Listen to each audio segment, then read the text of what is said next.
Wow. Thank you. Welcome, thank you for coming. We're gonna call this to order right now. We are? We are. Oh, okay. Welcome to public safety. Welcome to public safety. How That clock is wrong. It is. It's frozen, actually. It's the time stopped at 6:52. I don't know what day, but there you go. It's snowing outside. Okay, That might be. that might be. Thank you all for being here. I want to thank you for your service. We're gonna call the meeting to order and we need to have approval for the minutes. So moved, Chair. Yes. Is there a second? It's you and me. Yeah. Yeah, second. Second? Second. Any Yep, any objection? No. Hearing none, that passes. All right, moving on to paragraph 4A, which will be the 2025 PSCCS agenda item recap. Mr. Bachelor and me. So this is, I think you guys have the backup. This is just kind of a informational item only. Really just want to kind of pull up to let you all know what work the committee did last year. And this is really, I guess, just informational and kind of background information for the next item as we discuss the work plan as to what the committee would like to tackle next year. And make sure you all had that listing of the work done last year. I've got staff available if there's any questions on any of those items or. Any questions? I don't have any. Sure.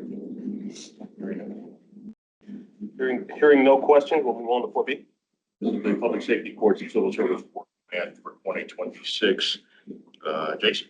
So this is an item that's, there's no backup. This is just for discussion. Staff is hoping to receive guidance from the committee members as to items that you all would like to discuss coming year. I think staff are also prepared to provide some updates on items that they know they'll be bringing forward. This just allows us to take notes and then develop a work plan over the coming year. Does not mean that if it's not discussed today, we can't discuss it in the future. Just this gives us an opportunity to kind of schedule things out, make sure we're resourcing things appropriately and kind of have an idea of what's coming up on the agenda. But each month as we approach it, if there's things that we haven't discussed that need to be on the agenda, we'll do it. If there's things that come up during the year that you all want to discuss, we absolutely will add those to the agenda, but this is just a little more proactive planning in terms of that approach. Any questions? So this would be, you want to give an example? So I mean, I think, I've got the chief ready. He can talk about some different things I know that he's got that you'd like to discuss during the year. Maybe get feedback from the committee on, so he can talk about those. Or, again, if there's items that you all know you want to discuss, we're going to take notes and make sure we put together a plan to get them covered. So usually what we'll do, Mr. Chair, is at this point, any of the committee members that want to give us direction on what to do this year, that this is the time to do that. If there is none, then we would usually go to the chiefs of the public safety agencies to talk. I think we're good with that. We can just move to that. Okay, who wants to go first? Chief Auditor, Chief Chamberlain. Please, sir. All right. Yeah, again, welcome. Glad you're here. Hope you enjoyed the journey and for that you're back. Again, I'm looking forward to what's going to unfold in 26. So to both of you, thank you so much. The one thing that I really hope that we can do in this board, and I hope that we can do as far as supporting you, making sure that we are doing our best to serve this community in the city of Aurora, is do an insightful review of where we are at and what we are doing and provide you with as much information as you need as we move forward throughout the year. So I broke it down into a number of different things that I was looking at that I thought might be of interest to you. Things that, again, are usually reviewed in some level, but I think we have the opportunity to exploit it a lot more in 26. And I hope that you have the opportunity to be enlightened a lot more by what your police department does. Right now, you have an incredible police department that is absolutely committed to community service. I think it speaks volumes about where we are as far as our crime numbers right now. We're actually at a reduction as of yesterday, 24.6%, which results in we've had 1,194 less crimes and all across indexes. So again, it's just been an incredible start to a year that came off where we also had some major reductions last year as well. But it's more than just that. It's how we do it. And are we doing it the right way? And are we doing it in the conscientious, ethical, moral, constitutional based approach? And we are. And that's what I hope that we can show you. And I hope that's something that you want to see. That's something that I hope goes back to your constituents. So I wrote down some things that I look at, things that we would like to present to you if you want. Again, however you want to have it presented, but these are things that are pain points for us. These are things that we constantly navigate and look at. It includes governance, oversight, and constitutional policing. So obviously, we're under a consent decree, so I'd like to be able to show you the status and sustainability of our consent decree, where we are at. It's also a standing up of a new office, Office of Constitutional Policing, which focuses specifically on policy, training, supervision, accountability. Also, I'd like to talk about how we, in this upcoming year, blend and mold in with the city manager as far as the process of independent monitoring, reporting, and what they plan on doing. Other aspects that I think are incredibly important to this board are training, hiring, our workforce stability. Again, how are we recruiting? Who are we recruiting? What is that strategy? What's our attrition rate? What's our hire rate? What's our retirement rate? And how are we maintaining our flow of workforce and our status? Another one is training continuity. Again, how are we making decisions on what we train, both on legal standards, officer safety, de-escalation? And again, some of this stuff, I really hope that we take advantage of it in 26. If you ever want to come out to an academy and see a bias class, see a de-escalation class, see a class on use of force, see what our training is, I would love to have this meeting at that facility and let people in the community online as well see what that impact is. Also, I wanted to make sure on our training that we focus on our bias, procedural justice, and our cultural wellness aspect, how that's being done, and also our officer wellness. Specifically into what we're here for and what this department does and what our role is to fight crime. Is to make sure that people aren't victimized. In 26, we are taking an incredibly victim-centric approach, making sure that we understand who our victims are, where they are being impacted, how they're being impacted, what locations, what communities, and trying to do everything we possibly can to deter that victimization. That is something I think really gets forgotten. We spend a lot of time talking about suspects, how are suspects impacted, how are suspects evaluated. But I think what really gets forgotten a lot is who are these victims? Who are the ones that constantly get victimized over and over? Why do they get victimized? And how can we stop it? So when we talk about crime control and our operational strategies, again, I hope we focus on evidence-based, what we are doing as far as crime reduction, our violent repeat offenders, our patrol operations, and our response model. When I talk about our response model, we are doing a major transition in the Aurora Police Department coming up on February the 14th. We are actually redistricting all of our commands and how they operate. Right now, they go north to south. We are actually going to make that model change where it goes east to west. So you'll have much more clear defined responses of where our personnel are, where they are going. And we also looked at all of the beats and evaluated the beat call loads to make sure that all three commands, 1, 2, 3, are all being served exactly the same as far as resources, staffing, personnel, to make sure that there is no issues with how we do what we do. So that's one thing I really hope we look at as well. And then also I think another important aspect that I think the board will be really appreciative of is the modifications we've made to our special operations. Again, what has SWAT changed? How have we changed policy procedure? How have we changed operations? How have we changed how we deploy, what we deploy, where we deploy, and who we deploy on? Another aspect that we're looking at that might be of interest to you is risk mitigation and accountability. Our use of force training, our governance related to that, our use of force review, trend analysis, who's being involved in use of forces, what's the race, ethnicity, sex, both our officers involved in those use of forces, as well as the suspects involved in those use of forces. Another aspect that we want you to have a clear understanding of is our internal affair process and our professional standards review of what we do and how we do it, and then what we use as far as early intervention and modeling. And I got all this written out that I'm going to pass to you, so don't feel it's all got to be in your head, because it doesn't, because there's a lot. And again, you pick and choose what you want. One thing that I think is the most compelling aspect of what we do, and again, we could have the highest crime reduction rate in the United States. But if we have a bad officer involved shooting, it changes the dynamics of how we are viewed, what our impact is, and how that community trust aspect is. And so we focused again, and we'd like to have you have an opportunity to look at our officer involved shootings. What are the protocols? What are the oversights that occur? What is the independent investigation and the transparency component that goes into that? What's the post-incident review, the organizational learning aspect? And then how is the officer wellness related to that? Another big thing I think is going to be important for this board as well as for the new council is going to be our technology. We are technology heavy in the city of Aurora, and that is for a very specific reason and purpose, and that is to serve the community better. Our technology has been absolutely pivotal in decreasing victimization. The technology we have used has also been a force multiplier. When we are going through these troubling periods of staffing, being able to have technology as a tool to use, it has changed people's lives. And it has changed people's lives, not only in the community, but also in the department. And so we want to make sure that we have that opportunity to talk to you about the Real-Time Crime Center, our license plate readers, our programs, our analytics. Also focus on our drones as first responders, which will be going full speed in 26. And then also our data transparency dashboards and what's focused on. Lastly, I want to make sure we focus on our community engagement and public trust. Again, what is our community policing strategy?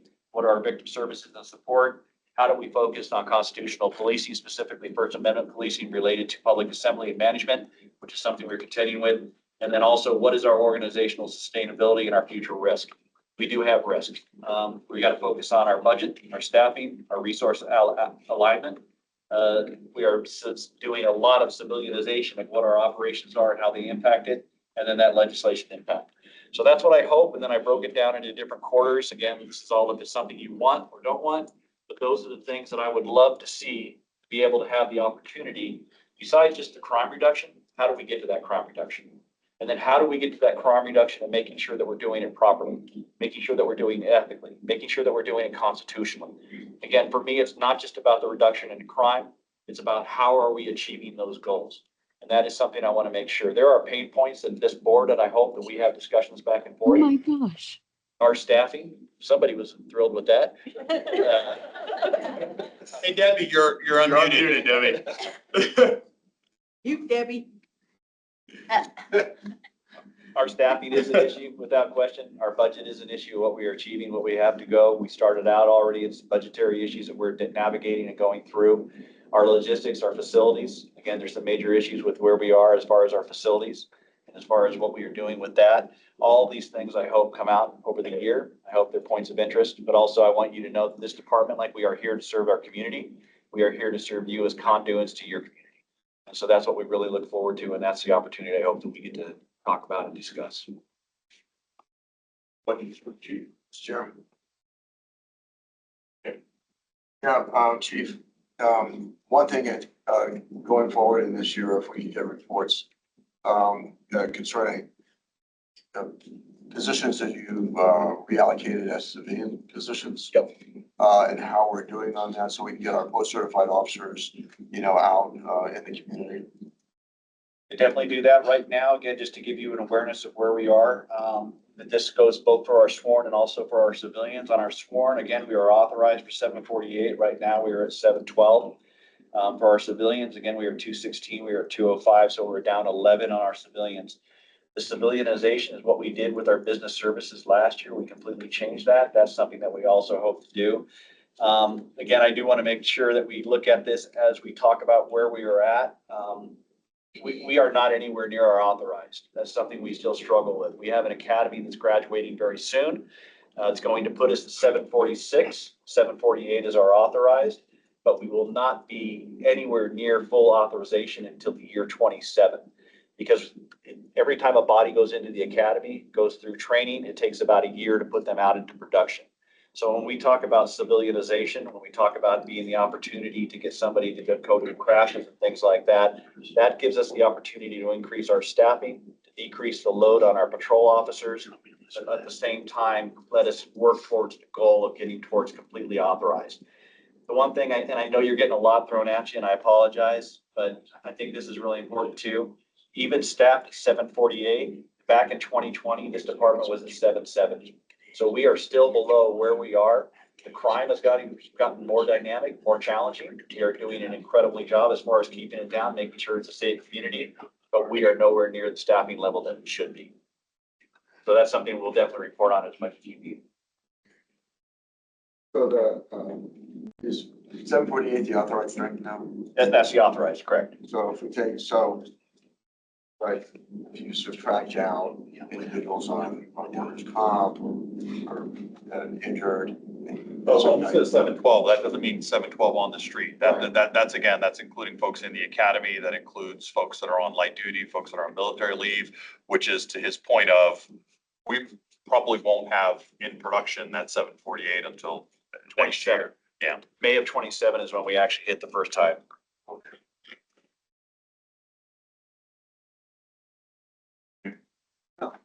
So quick suggestion maybe for February, I think probably be great if you guys want to hear it, but the presentation of the new districts and the new beats and everything. Because that'll be timely 2 days before it goes into effect. Is that okay, Chief? That's completely fine. Yeah, look forward to it. Okay, so we'll schedule that for February.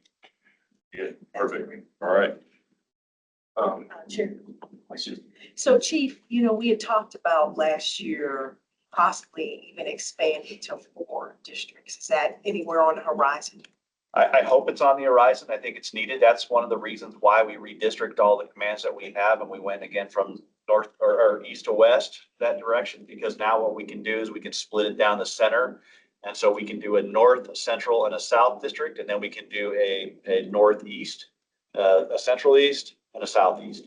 And that's what we're hoping as time goes. Again, projecting out far, far out in advance. But right now, what we do is hope by this redistricting of the 3, that the issues that we have out towards the east will be supplemented by the resources that we actually ended up moving around based upon call load, based upon calls per service, based upon hours and time spent. All that was equated into this modification, and that's what we'll be able to show you. If we could get a 4, I would love to get a 4. It's necessary. It's needed. I think this department, again, when I talk about the infrastructure, when I talk about where we're at, and again, I don't know, but for you, just so you're aware of where our infrastructure is, the old headquarters used to be the old jail.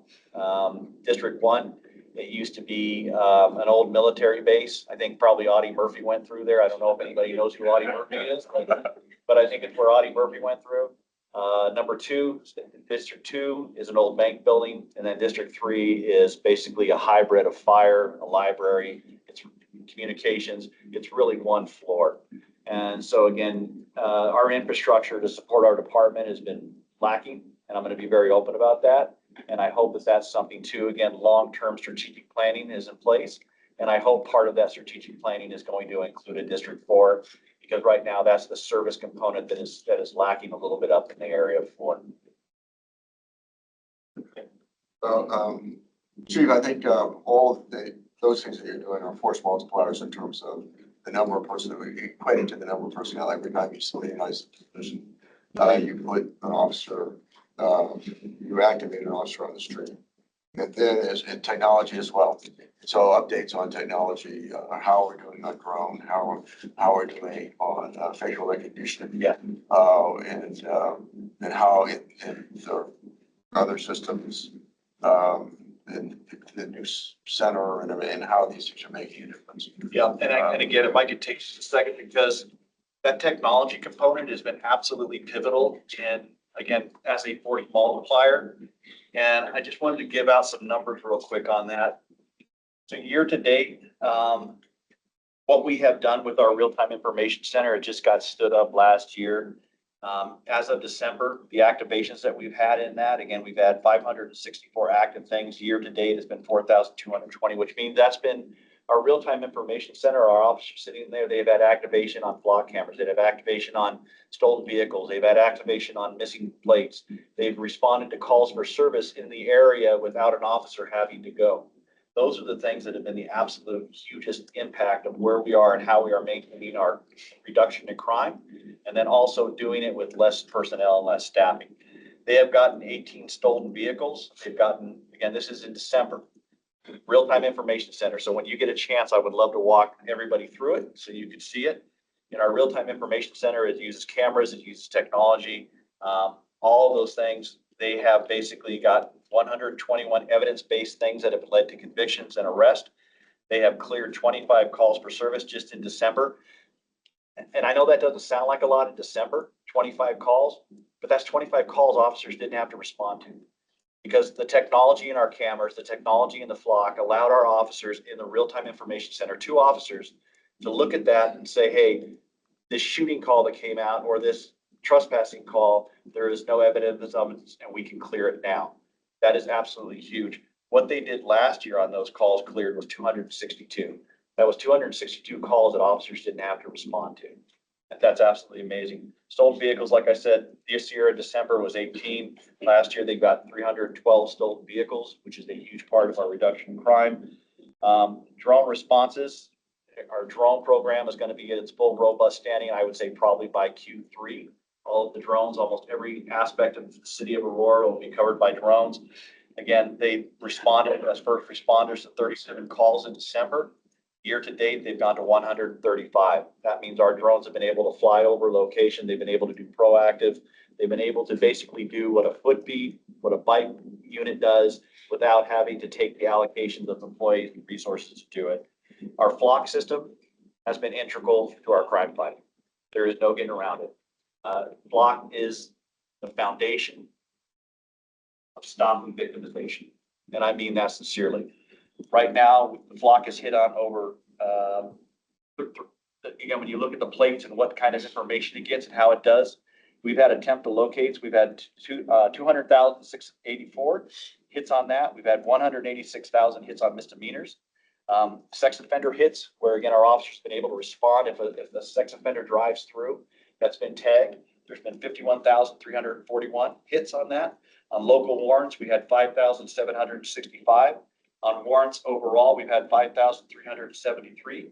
On felony warrants, we've had 4,636 hits with our technology. If somebody driving through that has victimized somebody, our officers are aware of it. If they get that chance, they can make that stop on that individual and stop from further victimization.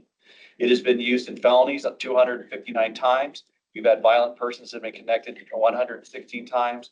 We've had 71 carjackings, reported lost 15 individuals who have been lost, and we have found individuals that have been missing. I don't know if you look at our website with our flock technology, we had a car theft that occurred in Denver. The theft involved an individual who broke or stole a car while the mom was out. In the back was a 4-year-old child. They drove it into Aurora. They got out of the car. They left the car with this child in the back of the car.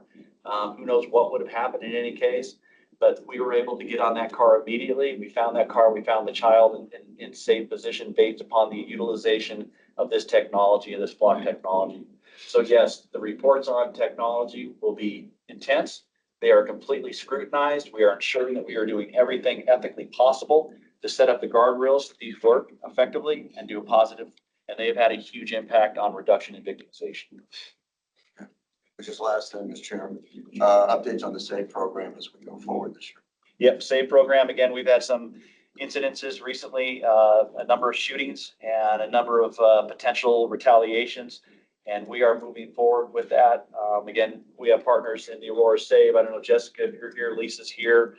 The custom notifications that we are doing, we are responding. Basically what that does, that program, is if someone's involved in a shooting, a group, a gang is involved in it, we go out to that area and we make contact with individuals that are involved in that same group or the victims or the possible players in that group to make sure that there's no retaliation.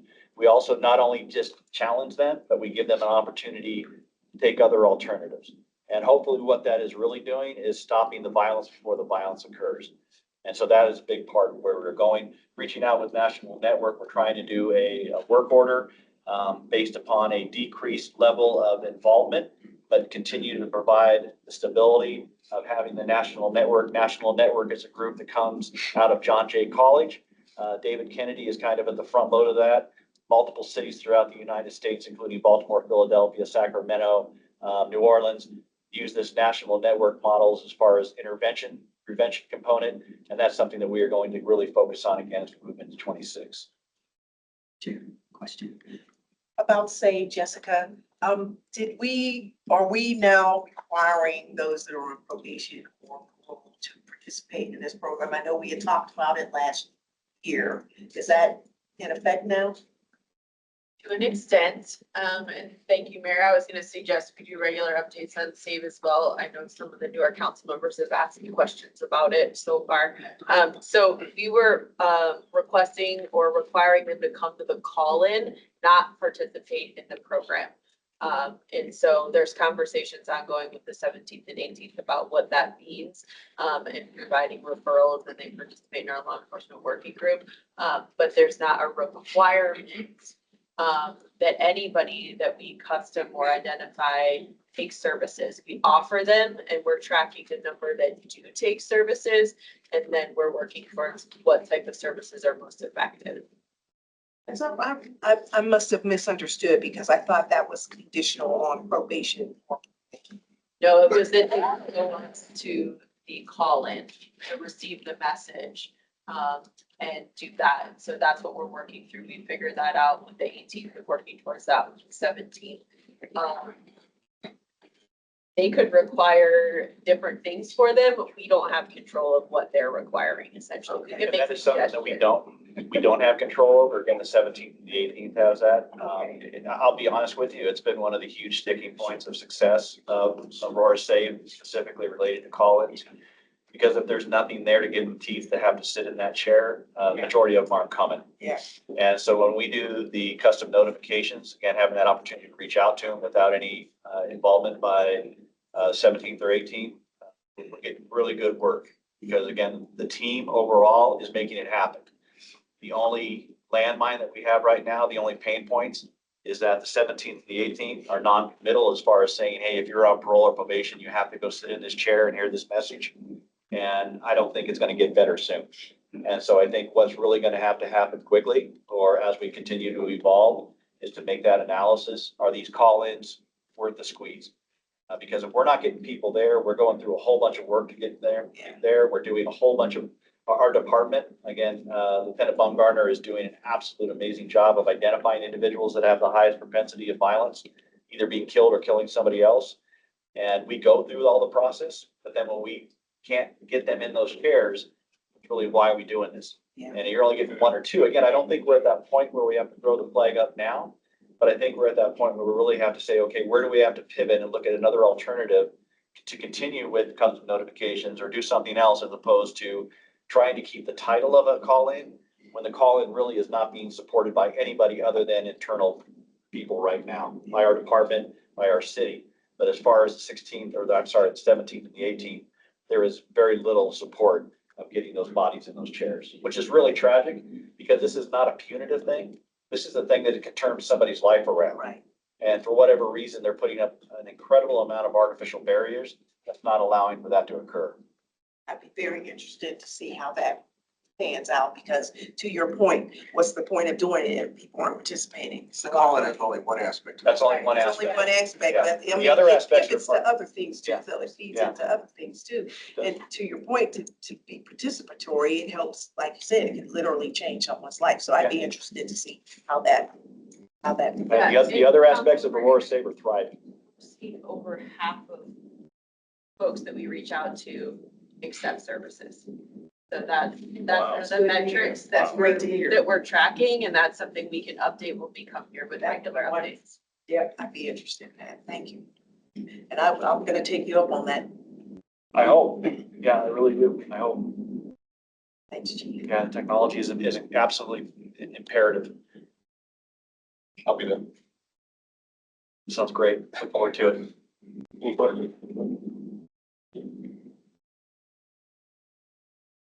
So that's it, Chief, all done? I'm done. Unless I could go on forever, but I don't think you want it, but I could go on. It's only an hour show, it's only an hour show.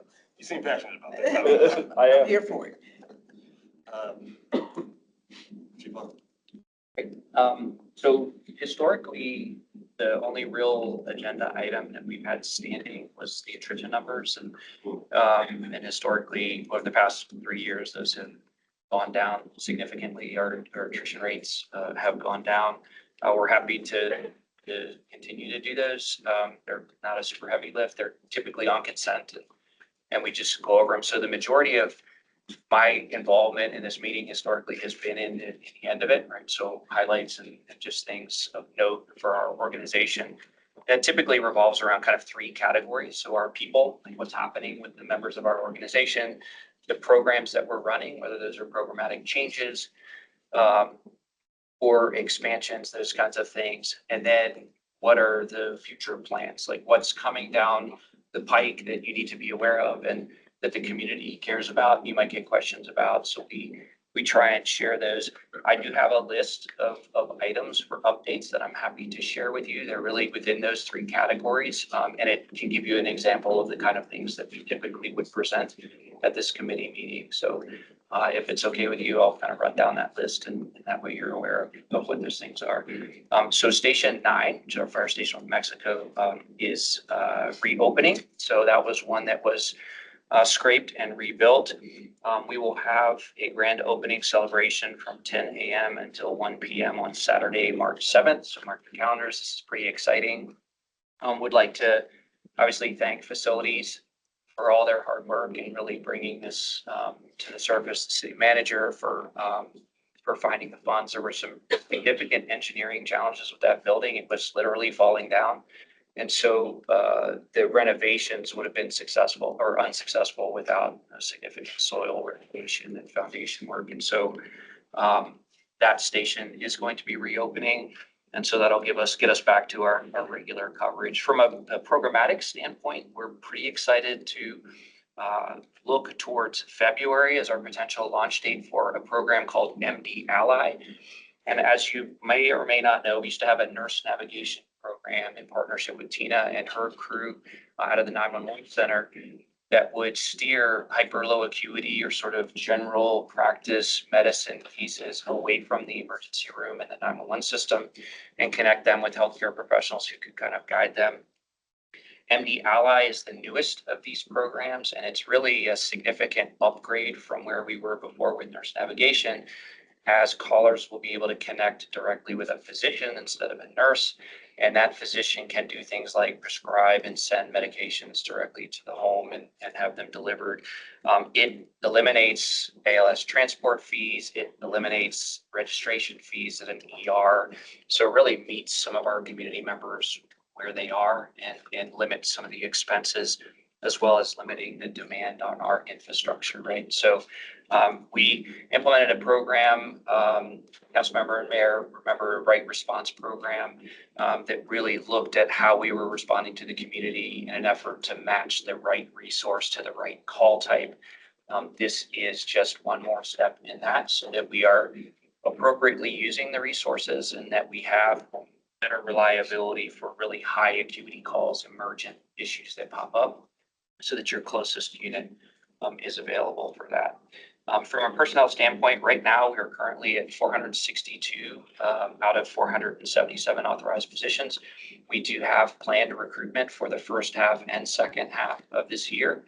The first half will be really focusing on what we call lateral fast track members. Those are people who have been through municipal fire academies somewhere other than here, who are looking to move to the state or move to our organization. So it gets them up and running. Police has a similar program that they use for laterals. We'll be focusing on that for the first half of the year. And then we have an entry-level program scheduled in July. And we've already received over 800 applications for that process. So really exciting. We're going to try and hire about 35 cops.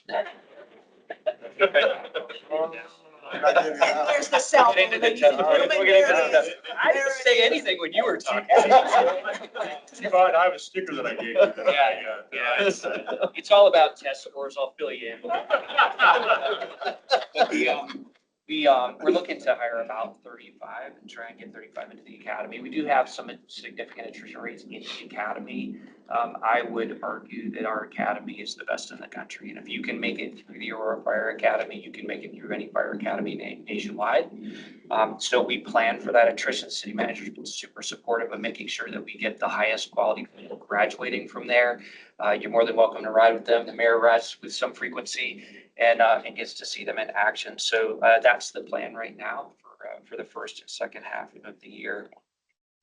That will support the opening of both stations 18 and station 19. And so we have these two planned fire station openings. And one of the things that we've got to do is plan ahead. When we have that opening planned, we've got to hire and train. It takes about 6 to 9 months to prepare these folks to go out and be contributing members on the line. And so we've got to plan ahead. So we back up from that opening date and try and make sure that the members of the organization are ready to staff that station when it opens. Part of that recruitment process is what we call the Candidate Physical Abilities Test, or CPAT. Some folks may have heard us talk about this for the last 2 years. We had historically not run a CPAT program as Aurora Fire. So we would take CPAT certificates from other jurisdictions. As an example, Denver, they charge $150, Justin, is that right? Yeah. About $150 to go through this CPAT certification process, and then they come to us with a certificate. We're missing a significant relationship building and recruiting opportunity by not having that ourselves. So the city manager supported us procuring the equipment that we needed to do that, and we were launching that in January. And we are not charging $150 because we really feel like that creates a barrier for people to come in and take the test that they need to get employed. So we'll be running mentoring sessions as well as testing sessions for our CPAT, and all along the way, building relationships with the candidates that are coming through the process. So they get to meet our folks and be exposed to the quality culture that I believe that we have here. Just a couple of items of note too. This is January's Firefighter Cancer Awareness Month. And it is a time period where we try and raise awareness and support for the occupational hazards that firefighters face. We have taken a lot of steps with support of city managers, support of finance, supportive grants to reduce the risk for our members, but the risk is still there. And so this month just acknowledges that. And some of the things that we've done are second sets of turnout gear so that when they go to a fire and they get carcinogens on their gear, that they can take them to be washed and have a second set that's available for them to continue to respond, as well as a single layer gear project that we used that where the vapor barrier, there's no vapor barrier, so it doesn't contain forever chemicals like PFAS. And so those have been a couple of big initiatives. We just did we received a federal grant, an AFG, Assistance to Firefighters grant, last year that allowed us to put on firefighter physicals and cancer screenings for all of our members. And that led to 10 cancer diagnoses in the early stages, which allows us to be much more successful in treating those. Wildland fire prevention. So despite the snow that's falling outside, this has been a super, super dry time, and that creates a pretty precarious situation related to wildland risk. We also happen in Palisades and other places with wildland fires. And so we just need to be aware, and the community can look to our website for guidance on how to protect themselves from that. But even though it's the middle of winter, which is typically not our high risk time period, we've had a lot of risk associated with it. And just keep in mind that, thanks again to the city manager, but when we do have those, what we call red flag days or high risk fire days, we upstaff all of our wildland rigs to make sure that we are providing as the best protection that we can for our community.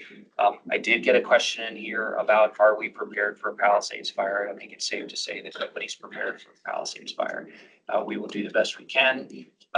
CAL FIRE is one of the best in the business when it comes to wildland and mutual aid and all those kinds of things. And if they weren't prepared for it, I don't think any community is. But we invest a lot of resources, time, training, expertise in trying to protect the community to the extent that we're able. And then finally, the Community Risk Reduction section celebrating National CRR, Community Risk Reduction Week, through the Resolve to Be Ready 2026 campaign. Through events, social media outreach, and marketing activities each day between January 19th and 25th will highlight a lot of simple actions that will reduce risk, prevent injuries, and help people respond with confidence before we can get there to emergencies that they may have. And so just look for those on our social channels and things like that. So, Mr. Chair, just some examples that those are the kind of things that we would share with you during these meetings, and happy to add different things if that's important to you, but and adjust any way that you may need us to. And I'm happy to answer any questions. Sure. In the Palisades fire, there was a lack of water pressure. Can you comment on that? How was market? So we have an amazing water utility here, and we have fantastic relationships with them. The water utility is over 50% of your scoring for your ISO rating. And so when we do, the insurance services office is monitored by a company called Verisk. They grade a community's preparedness for fire response. And we are a one Y, I think, is kind of a split designation. So in the core of the city, we're an ISO 1. That's largely because of the strength of our water utility. So that's an important thing. The infrastructure is really good. However, on the Colfax fire, Denver experienced the same problem on their most recent large fire. Anytime you have thousands, tens of thousands of gallons of water being pulled out of the distribution system, you're going to experience reduced water pressure. And the relationship that we have with our water utility here, we have an automatic notification to what we call flow control that helps them gate down certain areas and boost pressure to other areas where we have firefighting activities going on. So if there are other ways to improve that relationship or work together on fire flow, we will find them if we haven't already. So we've taken a very proactive approach at building that relationship.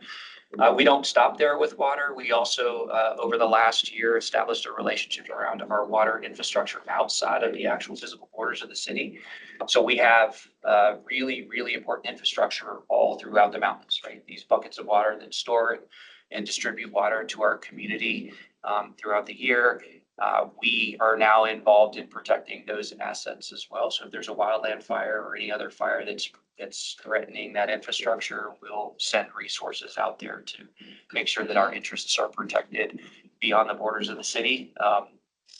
Obviously, that's a pretty critical piece of our community and our wellness and sustainability. So we pay close attention to that. Answer your question, Mr. Mayor.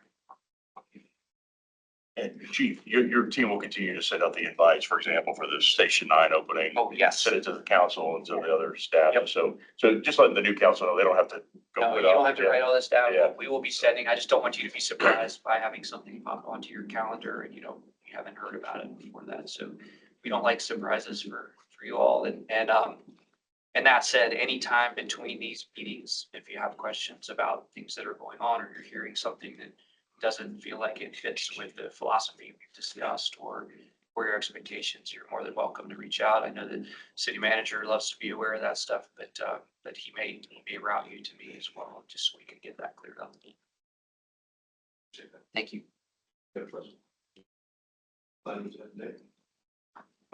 Thank you, Mr. Chair. Welcome.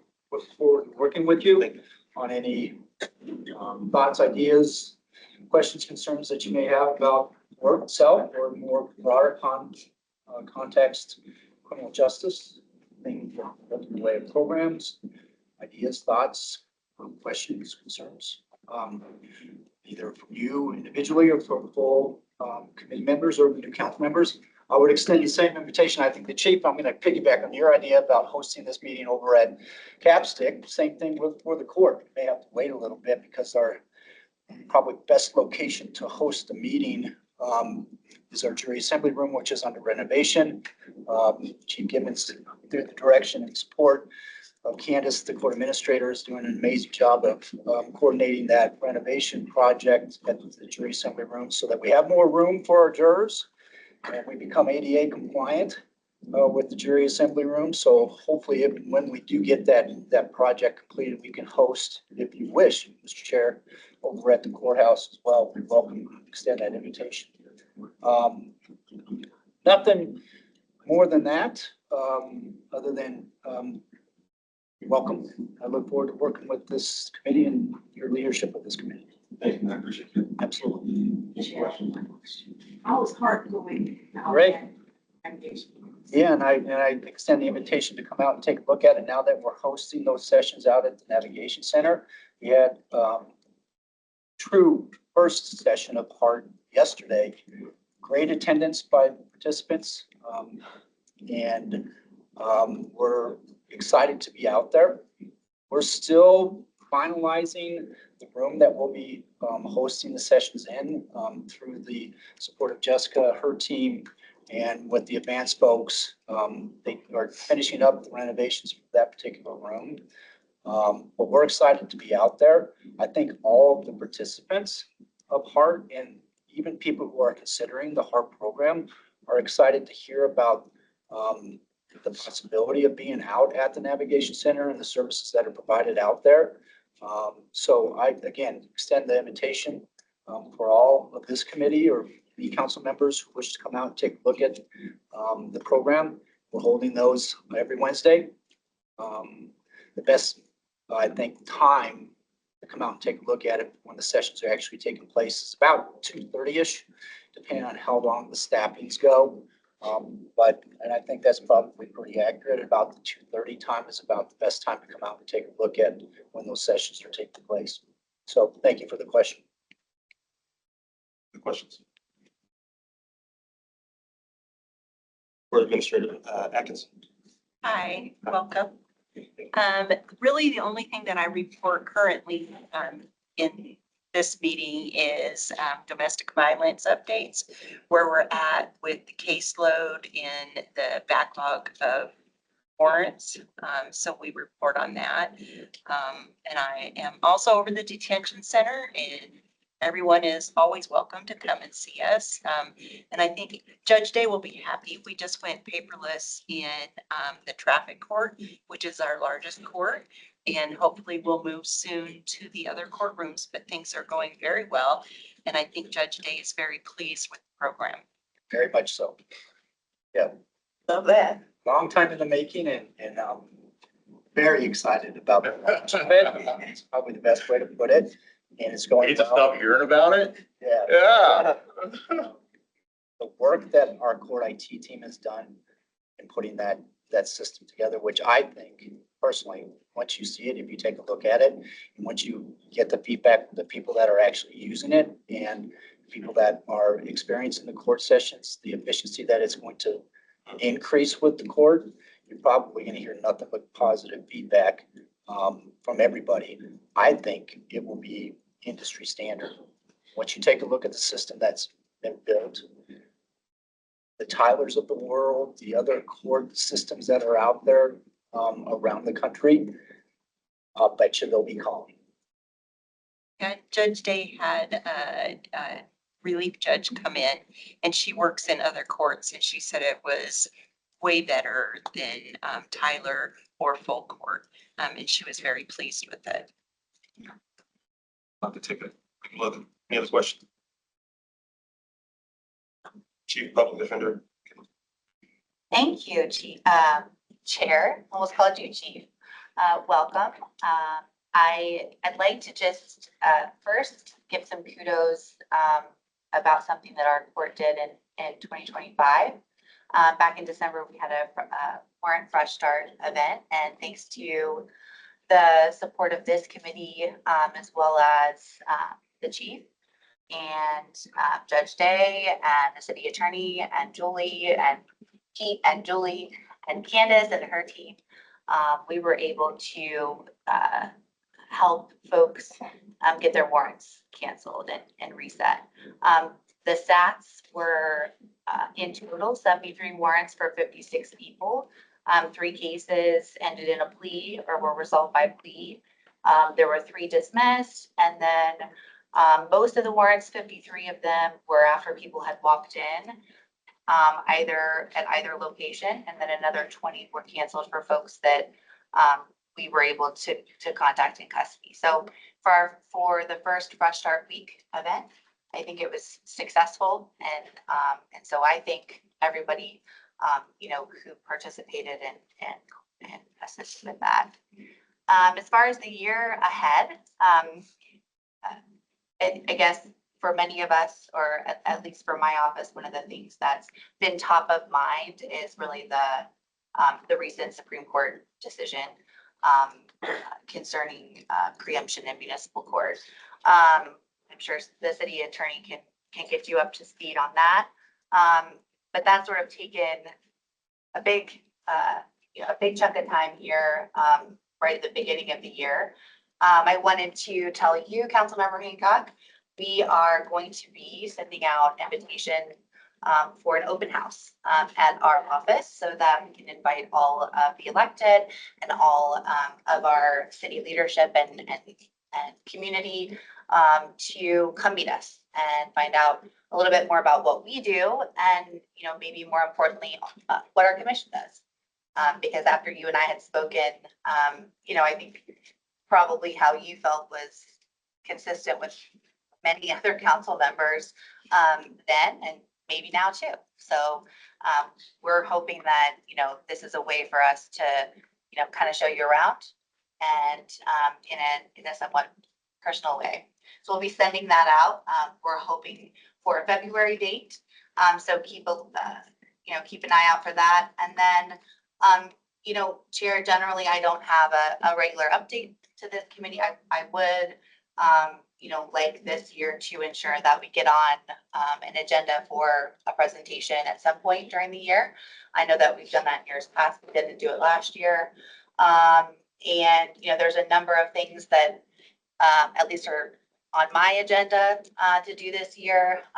Lots of budget related things that, you know, I want to bring you all up to speed on. We are also very thankful to the court's progress in the paperless department. We're looking to now finally optimize our case management system, integrate a little bit more with the case management at the court, you know, and really try and tighten up, you know, our efficiency and ensure that we're delivering effective representation to the city. So I have nothing else for today unless you have questions. We have a dashboard for that Fresh Start Week. Like a dashboard as in, Can we see something physically? absolutely, yeah, absolutely. I would love to see that. And Mr. Chair, we can provide statistics as to the number of warrants that we cancel on a daily basis. I know our walk-in division as well, which happens every single day. If I remember right, it's a real-time portal that we have. Last year, 2025, I think we had about 2,000 people that took advantage of the walk-in docket. 600 or so of those had warrants. Now, the people that were actually granted for a warrant of commitment, I think was either 6 or 8 people out of 600. So. Questions? Thanks, sir. Mr. Chair, members of the committee. First, just want to introduce my team to you all that are the public safety team that will come to all of these meetings. So we have my Chief Deputy City Attorney over the Criminal Division, Julie Heckman. I have my Deputy City Attorney over Public Safety, Megan Platt. Our assigned police legal advisor, Manny McDonald. Our Senior Assistant City Attorney, Angela Garcia. Right there, she covers fire. And then Sky Griffin is our public safety paralegal. So that is the public safety team. Obviously, as you all know, public safety does put a lot of work in my office, which we're happy to do. And a lot of the things that you'll hear about over the year is, you know, how litigation is handled and so forth. I'm hoping that the police department and the fire department has seen the support from my office in regards to those lawsuits and how we're processing those. I see nods, so I'm happy about that. So Ms. Cadiz brought up the Supreme Court case. I will be having an exec session with you all on Monday to talk about that. A lot of unanswered questions, and I'm not going to get too detailed into what I'll be presenting on Monday night, but there will be some direction I'll be seeking from City Council on what to do next, if anything. And so stay tuned for that. Other than that, we have a great team. We have a great judiciary. We have a great relationship with the public defender. We're all in this together, as I like to say, to provide justice to our victims. But I'll turn it over to Julie now to see if she has anything to add on moving forward. I think a lot of the other members of the court talked about things that we're involved in. The one I think that hasn't been talked about, I just wanted to bring up, was the vehicle registration cases. And that, as you know, and we're very aware, that changed kind of mid-year last year, that we are now doing vehicle registration cases in the municipal court. And I think I just want to say thank you to the police department as well as judicial and docketing with case management, trying to get, court services, still slip on that. Just trying to get that moved into our court. Last year, we didn't have a lot of notice, so the police department was out writing that. Judge Day just ended up double docketing that for the end of last year. We all worked together to find a place to docket those this year, so we're only a couple of weeks in, and we are very busy with those cases. We're seeing a lot of those, which is good, but we're getting those handled, and so I just wanted to report on that, let you know that's going very consistently and smoothly, and thank you for the police to work with us to get that docketed in a different place this year. And to talk about that too, so obviously a lot of what comes out of this committee goes over to Pfizer. We do a lot of work at the legislature, so that's about to get ramped up. So we'll be doing a lot of that as well. And again, back to the Supreme Court case, the media coverage after, when that thing dropped, the week of Christmas, you gotta love how they did that. It's the law of the land. I mean, we are, I just want to be clear to everybody that we're following the law of the land. Now, the nuances and the details are what we really got to dive into, right? And again, there's a lot of questions what the Supreme Court actually meant on a lot of their comments and the decisions. So that's going to spend a lot of our time, at least in the first quarter, of how to decipher that. And we may even, go back to the Supreme Court to ask for more guidance if they're willing to provide it. And that'll be part of the discussion Monday night. That's all I have, Chair. Mr. Chair. Any other questions? No. Civil service. Matt's online. Matt, yeah, there you go. Oh, yes, thanks. Sorry, not in there in person, but just getting over the last of a cold here. So, welcome in 2026. You don't have any specific items for the committee from the Civil Service Commission at this point, but happy to provide the committee any information about the commission, functions of the commission, scope and authority, as there are items to discuss this year. Thank you. Thank you. Chief Deputy Heckman? Oh, yes, You don't have anything else, right? No, I don't have anything additional. Thank you. 911? Morning. Welcome, Chair. My name is Tina Bonetta, Director of Aurora 911, and I'm just going to give you a highlight of where we are and how we serve the city of Aurora. So we're a small but mighty team, 91 FTE. We've been that size since 2016. In 2025, we fielded just over 500,000 incoming calls for service. And our main function is to efficiently prioritize and expedite the information to our partners in police and fire and EMS and other entities within the city to help them also efficiently respond to requests. So our function, or the ongoing report that we have participated in historically, has been an attrition update. We did become fully staffed in 2024. It was the first time in many years that we had achieved that status. However, we continue to have some attrition, mostly, I'd say 90% of that is 2 years or less in position. So a lot of it has to do with job fit, but we are just like our partners in police and fire. It does take us upwards of 6 months to a year to recruit and effectively train someone to be able to operate independently.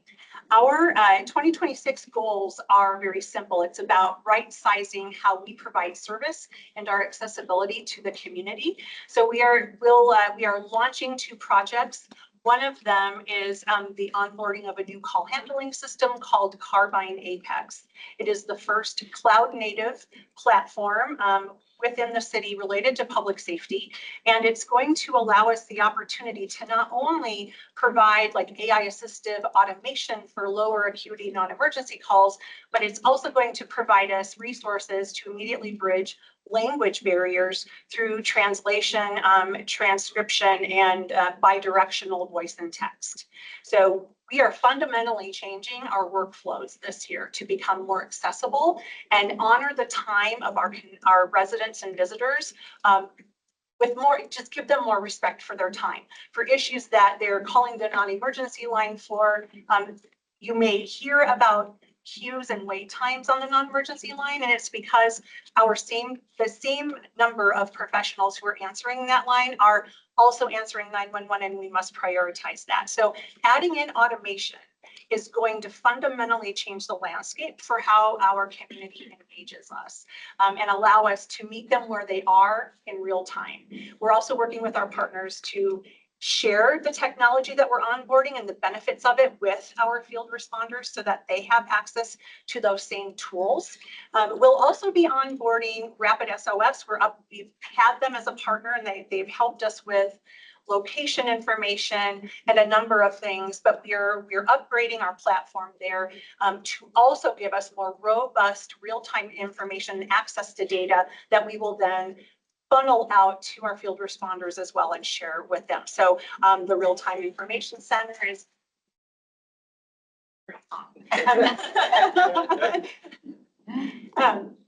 so we're sharing, I lost my train of thought. We're sharing our technology with our TIP also. So we are sharing the Rapid SOS platform with them. So everything we're doing, we're rolling out those benefits as much as we can to our field responders.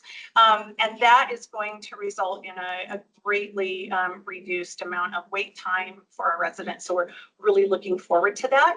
A couple of ideas for that as we get into our program is perhaps you might like our one or both of our vendors to come in and provide a demonstration of what that technology looks like to give you a better understanding of the workflows and the benefits to the community. So those are ideas we have to share with that.